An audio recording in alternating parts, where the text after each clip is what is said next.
Let's see. So I think we're going to talk about why I decided to do a PhD. Cool. So maybe a little bit of a background, just super briefly. Sure, yeah. So I just graduated from the University of Rochester as an undergrad doing a BS, where I worked with, among several different people, Philip, doing HCI research. I'm currently I'm currently interning at Google, and then I'm about to start my PhD at Stanford in September. PhD computer science, going to focus on human-computer interaction again. I was just setting up my rotations today. Stanford has a rotation program where you work with several different advisors and then try to choose the one that you want. So yeah, and so that's what I'm doing now. And a lot of people have already written a lot of things about why they're doing a PhD. A lot of times they're from people who are already in the middle of it or who have finished it. So they have the retrospective of was it a good idea or not. I don't have any of that yet. Like your PhD grind was written near the end of your PhD, right or after it. Yeah, it's like right at the very end. So that was like the complementary perspective, right? That was I just finished and I just turned in my dissertation. I'll spend a month writing all this up. So it was very fresh, but it was from the end perspective. So you can hopefully give the prequel. This is coming from what I've taken into account what I think a PhD is going to be like, as opposed to what it actually was like for me. So I guess, I have a fresher view on why I've chosen to do it, but not a great view on was it a good idea to do it yet, other than what I hope it will be. Let's see. So there are a couple of reasons. I guess so. Let's first talk about what my alternative PhD would have been. Probably wouldn't have been being a software engineer in industry. Like this is my third internship at Google, so but probably could work at Google, I guess. Right. So a company like Google, since you've been interning a few times, and that's it's a path that you could see yourself on if you kept going down that path. Yes, and the reason I interned at Google the first time was because I really wanted to get a sense for what it was like to be a software engineer. I'd already been doing a good amount of research by that point, so I just wanted to see what it was like to be a software engineer so I could make the comparison. And so for me, what I really like about research is, first the freedom, and everybody says that, but the freedom to work on what you want, and obviously there are constraints to that. Like there's what does your advisor care about? You've written about this thing called a critical path, and you definitely want to be on your advisor's critical path and working on things that they care about. But it's a lot more freedom than, say, most people here at Google, where you really, you're assigned to a team, and your team has a much narrower role than most than most professors do already. And then within that team, you're probably working on a very small component of it, especially as a new grad like I would have been. And you really work on what you're told to do, and you care what you're told to care about, and you often do it in the way that they want you to do it. And you have a lot of autonomy within that, but not really much about what you actually want to work on. So I really get excited about projects when I have a big say in what I'm doing. That's what I found. I'm not as excited when I'm just working on what someone else has asked me to. Right. So and when did you get that sense? Was it when you're really young, or in high school and college? When did you develop that sort of sense that you wanted more autonomy in your kind of creative work? It's a good question. I think so. It was probably from my first internship at Google was at YouTube, and it was like fall of my junior year, and it was that when I got the sense. I remember thinking halfway through the internship, like, wow, this is great. I'm learning so much. Working at Google is awesome in many ways, but I really miss doing research, and I really don't think I'd like to do this after I graduate instead of doing research. I think I'd really want to be doing that. So this was not something I've always known, and I think it was really good that I had the opportunity to try out multiple paths. Yeah, totally. I mean, you spent your summers doing both research research internships and industry internships, and I think this is like super valuable for all college students, especially in a technical field, right? To do summer internships because you get to try out different jobs, right? This is a pretty common thing. Absolutely. And you saw it firsthand. And I know many people, maybe even most people who are doing, who are about to start PhDs at top schools, just graduated from undergrad, they have often not done any industry internships. They've often spent their summers doing research because it's what they like doing. That's, they want to do PhD because they like doing research. And because they think that that's what they need to focus on so that they can get the experience, the letters, et cetera, to get into grad school. And that if they do research, or that if they do industry, they're sort of taking away a really productive time they could have had doing research. And I think that that's not the best approach. If you can make time in your undergrad career to do industry internships, it's really important. I last summer I did a cool hybrid approach where I was interning at Google, but I was basically a research intern, working with a well-known researcher, and my main goal was to publish a paper, which we did at the end of the internship. And so there's even ways you can do both if you kind of know the right people and know how to get into that. Nice. Yeah, this is a good overview of motivations and such. Yeah, because you had you had your summers doing. You had a summer at CMU doing research stuff, and then you had, is that 2 summers at Google then, and a winter? Is that? So I'll say the sophomore summer, the year before junior year, the summer before junior year, I was at CMU, just doing research, and then the fall right after that. So basically, the semester I would have done a study abroad, I instead just I went and interned at Google. U of R doesn't have like a co-op program or anything, so I just I had enough credits from APs or whatever, so I could afford to do that and graduate on time. Mm-hmm. And then so now 2 summers. This is my second summer, third time at Google. Yeah, that's like a record almost. I think for years you've been in college and time you've been at Google. So yeah, I mean, I think it's probably very important that I try out different companies too. Yeah, but when I was applying for grad school last fall and choosing where to go last spring, so I didn't really have time to apply for new companies' internships. So I'm very happy to be at Google, but it was also the least time-intensive option as well. Yeah, well, it's a good place to enter, and you're at a different office at least, so you get to see different scenes. Yeah, I mean, it's a great. I mean, I had our experiences are super limited, but I had 2 internships at Google, and I worked full time there too for almost a year. So I had 3 rounds at Google as well in different settings. I did it after my first year of PhD, after my 5th year of PhD, and then I guess after my 6th year, because I went full time for almost a year. So I saw 3 different phases of that. And yeah, I mean, it's a really great place to be. I mean, not to turn this into Google Google Fast, but yeah, it's a great place to be because it's I think for a big company, it's kind of the closest in a way you can get to kind of this top university level sort of environment, because there's a lot of great people coming in and out from in kind of top areas. You have tech talks, you have kind of osmosis and stuff. And, I mean, MSR is also obviously really good, and that's much more explicitly a research focused organization. But for a general big company of that size, I think, Google is a really great place to spend your time, both interning and also if some people want to do full time and stuff, because it is definitely the closest. They modeled it after kind of a Stanford, like, how do we, if we had a bunch of nerds in grad school running things, how would we do things? And fortunately, they were able to make a ton of money off their ad stream for all these years, so they could try to sustain some of that. But anyways, back to your grad school motivations and thoughts at this point before you start grad school.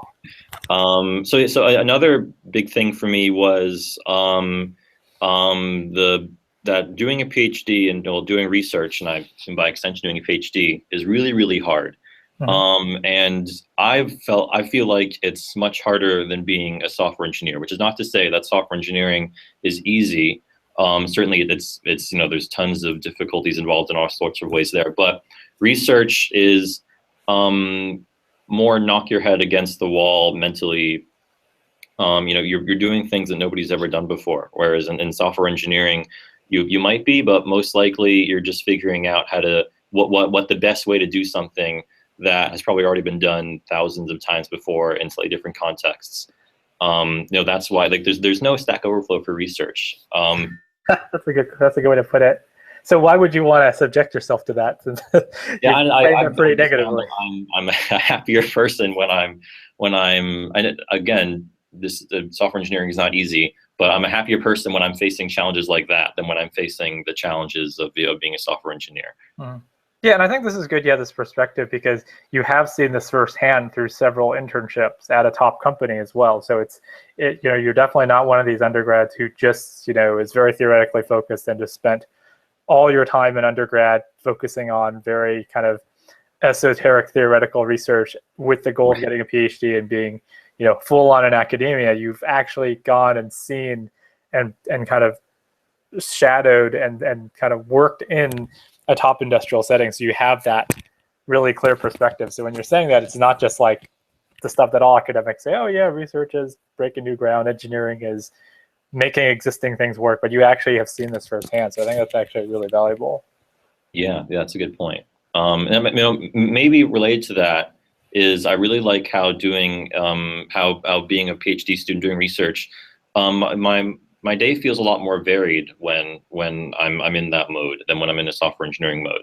Part of that might just be because when you work at a company, you go to the office every day.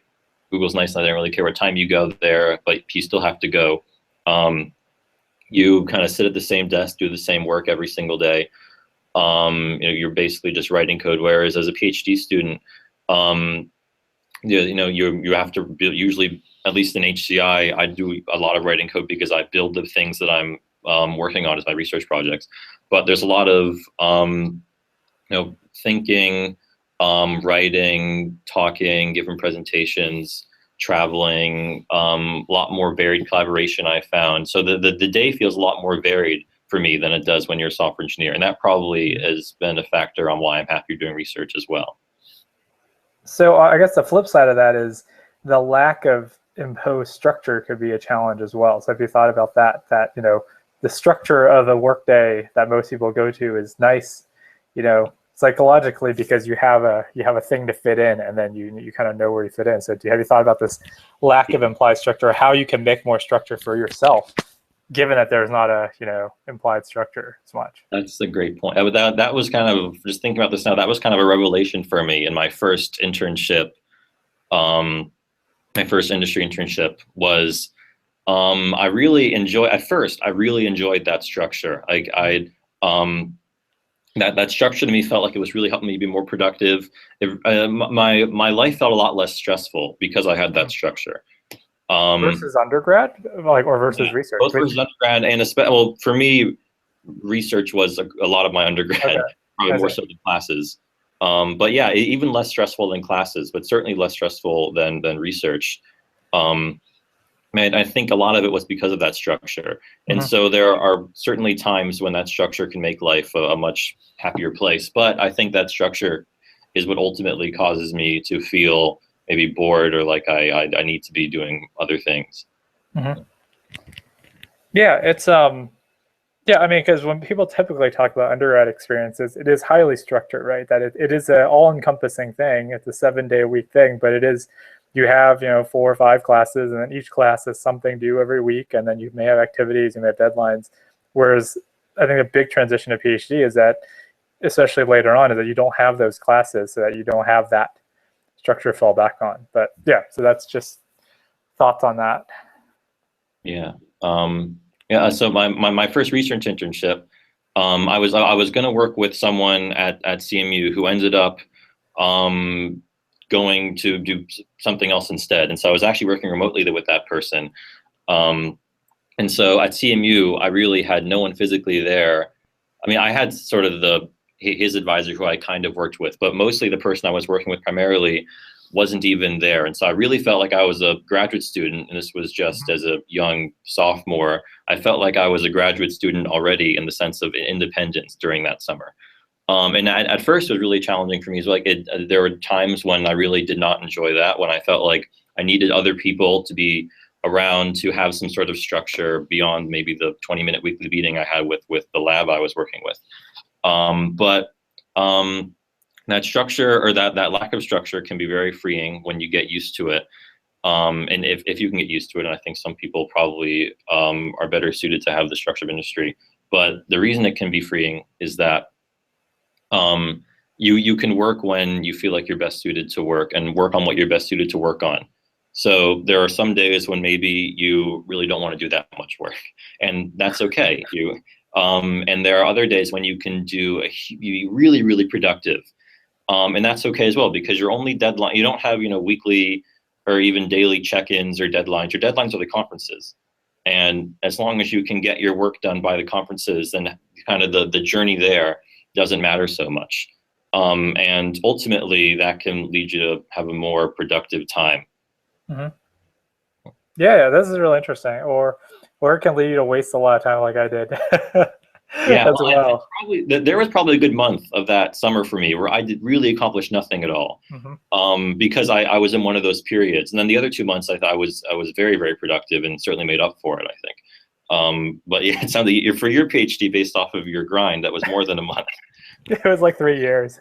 Yeah. So I was saying how in my first few years, it was definitely, I felt that lack of structure.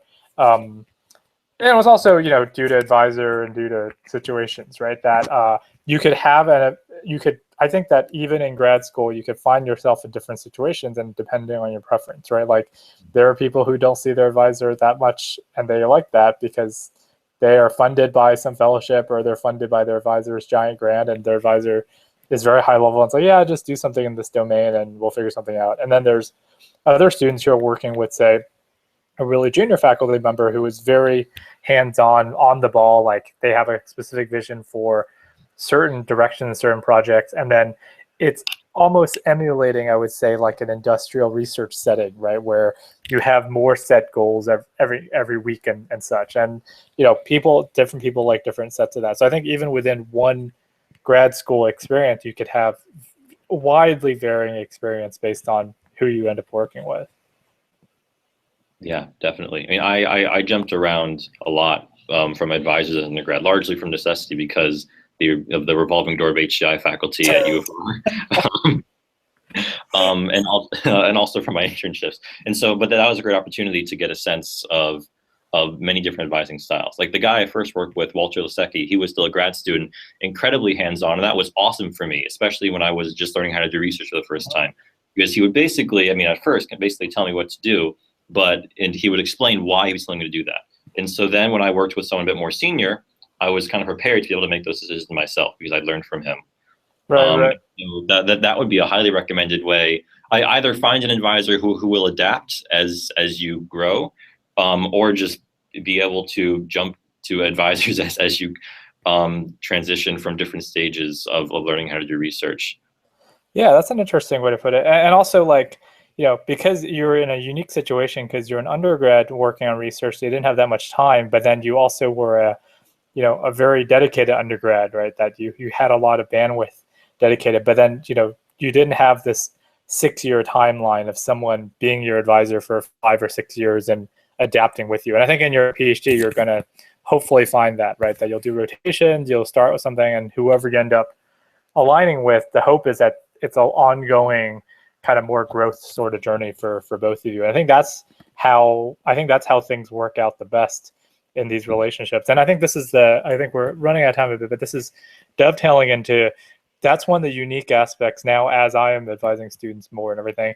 That's one of the unique aspects of academia is that you get this 5 or 6 or whatever year apprenticeship sort of relationship where you're doing work together and co-evolving and growing. And that's much harder to get in industry where, you're more bound to projects rather than managers, right? Obviously projects have managers and management, but it's less like you're their apprentice and it's more like you're all trying to get one project done and then the manager might move to a different project or you might move to a different project. And it's a lot more, project-based rather than people-based, I would say. Yeah, and we've definitely all heard the horror stories that can result from it being such a singularly person-based. But if it works out well, then it can. Yeah, that's definitely a huge reason. That's right, and I think that's the pros and cons, right? That if you don't find a good advisor fit, or if things don't work out personality-wise, it could be hard because a lot of it is people things and not necessarily the project, right? And I think it's no secret that if you go through grad school, you'll find a lot of these ups and down stories. And yeah, I'm trying to think of it from the early stage faculty side, and I don't think there's like a silver bullet solution for any of this. If there was, people, really smart people would have figured it out already. But I think, the rotation thing is obviously a great program they've instituted because it's just, one of these low stakes, you get to try things out and such. Because most people in their first year, they don't get that much done research wise anyways. So And often, you know, when I was in grad school, like often people would switch their research areas in their first year, even without intending to. I mean, that's how a lot of people, just kind of from an HCI perspective, a lot of people get an HCI because they were from another area, like, and then they switched. And I was talking to someone yesterday, you know, and about how they came in HCI, and like we could have a whole podcast on this, we're out of time, but like how people come into HCI as a research area from all these different areas because they started grad school and like, oh, I had no idea HCI existed, but then I started taking a class or I started working on a project and then I switched into it and I bring that perspective into it. So I think it's yeah, just selfishly speaking, I think it's an interesting field because of that. So any last words, final words of wisdom for future undergrads who are wanting to pursue a PhD? I'll say on the advisor front, what you were just talking about, a lot of people will tell you how important it is to find the best fit with an advisor, how critical it is to find a fit with your advisor. And that's certainly true, but I think it's extremely difficult to know if you can find the fit before you've actually worked with them for a few months, at least. And so that's why the rotation program makes sense. But also it's what's better to do is if you can find, if you can figure out what your own preferences are. So maybe don't look for as much a personality fit with an advisor as you do. So learn what your working preferences are, learn how you best work with people, and then look for an advisor who echoes those principles for you, as opposed to finding someone who you most enjoyed talking to when you first met them. Again, I haven't started my PhD yet, so we'll see how well that plays out. But that's what I'm going to go with.